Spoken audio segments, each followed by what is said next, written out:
Então vamos seguir com o nosso podcast. Ontem você nos garantiu que iria contar alguns casos que foram parar lá no seu consultório. Qual foi o caso que te deixou assim, boquiaberta? Meu Deus, o que é isso aqui? O que eu estou vendo dentro da sociedade linharense? Me conta. Eu tive um caso de um jovem, ele tem 32 anos, e ele é dependente químico. Né? É um adicto, né? O que é um adicto, hein? Um adicto, ele é uma pessoa viciada em emoções, em dopamina. Dopamina. E se ele tiver essa predisposição, ele pode ir para um vício, seja jogos, seja drogas, né? E aí ele é um adicto se ele tiver essa predisposição. Ele é viciado em dopamina, então ele sempre vai querer mais, essa adrenalina. Então aí a gente entra no autoconhecimento. Eu me conhecer, eu saber quem eu sou.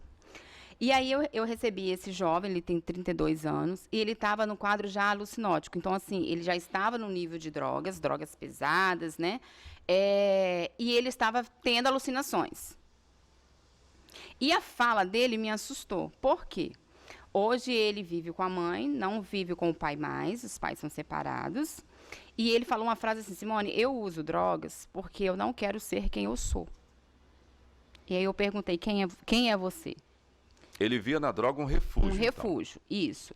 E aí ele foi me contar a história dele. Ele vem de um abuso sexual pelo próprio pai. Nossa. Que quando ele falou, ninguém acreditou, e ele era uma criança, ninguém acreditou, e ele ficou com aquilo. Ninguém acreditou, o pai, né, continuou convivendo ali até o ponto de não dar mais certo o relacionamento. E toda vez as pessoas falavam assim com ele que ele ia para a droga. Descobrimos um ponto-chave no emocional dele, que foi o quê?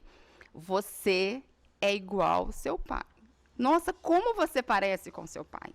Isso acabava com ele. Nossa, porque o físico dele era parecido realmente com o pai.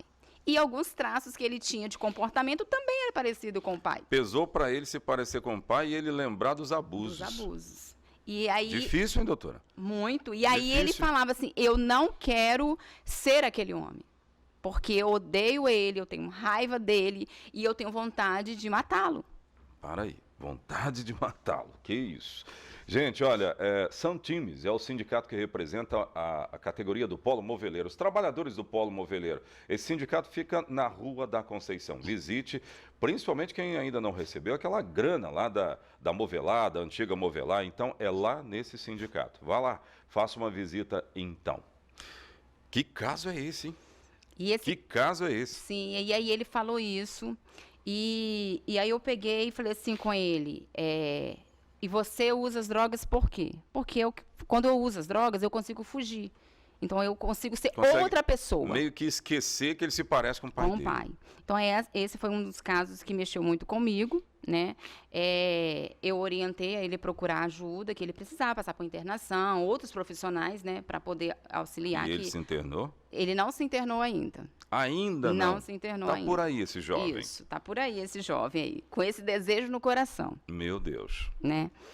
E antes, eu acho interessante isso de falar, antes de eu entrar para a profissão de psicanalista, eu trabalhava num grupo tomando conta de jovens da minha igreja, que eu sou cristã, né, há 25 anos, e eu recebi um adolescente. E esse adolescente, ele chorava de soluçar comigo. É mesmo? Porque eu era líder dele e ele foi para lá. E quando eu recebi ele chorando, que ele tinha brigado com o pai. Uhum. E ele falou assim, Simone, e mesmo desejo, eu tive vontade de matar o meu pai, depois da discussão. E ele falou assim, eu passei pela cozinha, tinha uma faca em cima da mesa. Eu me vi pegando a faca. Ele se viu? Se viu. E aí ele estava com sentimento de culpa por ter pensado aquilo. Naquele momento, com nenhuma experiência, né, nessa profissão que eu tenho hoje, eu falei, eu vou orar por você, meu filho. Nesse caso, eu não era psicanalista. Então, como que é diferente você, a parte de desabafo com um profissional? A diferença do meu comportamento como profissional, que eu recebi uma pessoa que estava sendo usuário de drogas e estava com o mesmo desejo de quando eu não estava na profissão. Então, na minha ignorância psicológica ali, de profissional, que eu não tinha base, E simplesmente eu fui para a fé. Esse jovem não foi internado ainda? Esse que nós estamos falando. Esse ainda não conseguiu ser internado para tratar esse problema. Aí eu te pergunto, ele é uma bomba relógio? A qualquer momento. Ah, meu Deus A qualquer momento. E não só ele, tem muitos aí na sociedade. Tem um monte. Tem um monte, aqui em Linhares? Tem um monte. Meu Deus do céu. Peraí. Gente, ó, acabou o gás. Mauro Gás quer te atender. Então ligue agora, ó. Telefone aparecendo aqui na sua tela. É isso aí.